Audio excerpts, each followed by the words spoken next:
बहुत जगह बोल चुकी हूँ और कई लोगों ने इसको दूसरे एंगल से फेमस करने की कोशिश की मेरे एंटी, लेकिन मैं फिर भी अपनी बात पर कायम हूँ। एक भी लिव इन रिलेशनशिप सक्सेसफुल नहीं है, एक भी।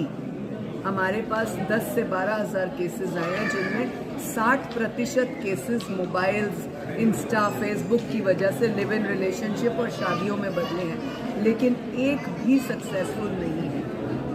इसलिए मैं इस रिलेशनशिप को कभी कभी एक अभिशाप का भी नाम लेती हूँ। हालांकि ना मैं कानून से ऊपर हूँ और ना मैं उन लोगों से ऊपर हूँ जिन्होंने इसको तय किया है, लेकिन ये प्रैक्टिकल भी नहीं है, सक्सेसफुल भी नहीं। शादीशुदा मर्द पहला इनिशियल स्टेप उनको वो बताने का है।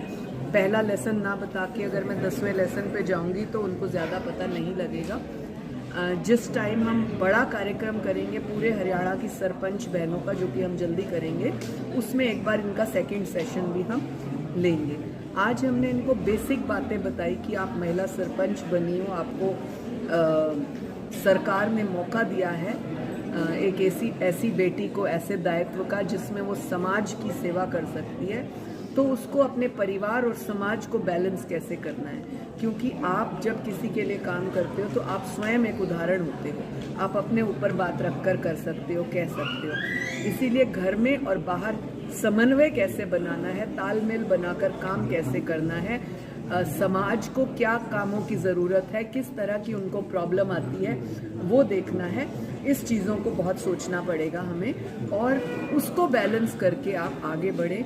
सरकार की जो मुहिमों को समझें, सरकार की प्लानिंग्स को समझें, और जो हम टाइम वेस्ट करते हैं यूट्यूब पर और फेसबुक पर, इंस्टा पर रील्स देखकर, उस टाइम को यूटिलाइज करें आप अपने काम की प्रणाली को समझने और सीखने में, लॉ को पढ़ने में। बच्चियों के साथ किस तरह का दुर्भाग्य हो रहा है, उसकी कैसे हम उसको ठीक कर सकते हैं, ये सारा समझने में। मुझे उम्मीद है ये पहला चैप्टर जो इन नई सरपंच बहनों का है, क्योंकि ये सारी सरपंच बेटियां पहली बार सरपंच बनी हैं। इनको ये बताना भी बहुत आवश्यक था कि परिवार का इंटरफेरेंस कितना होना चाहिए। हम ये नहीं कहते कि परिवार जिसने हमें बनाया है वो गलत है या वो हमारे काम में दखल ना दे, नहीं। हम ये कहते हैं कि हम उस परिवार से सलाह लें, परंतु निर्णय लेने की क्षमता, निर्णय लेने का जो अधिकार है वो हमें दिया गया है, तो हम अपनी सूझबूझ और समझ से करें ताकि हम इंडिपेंडेंटली आगे बढ़ सकें।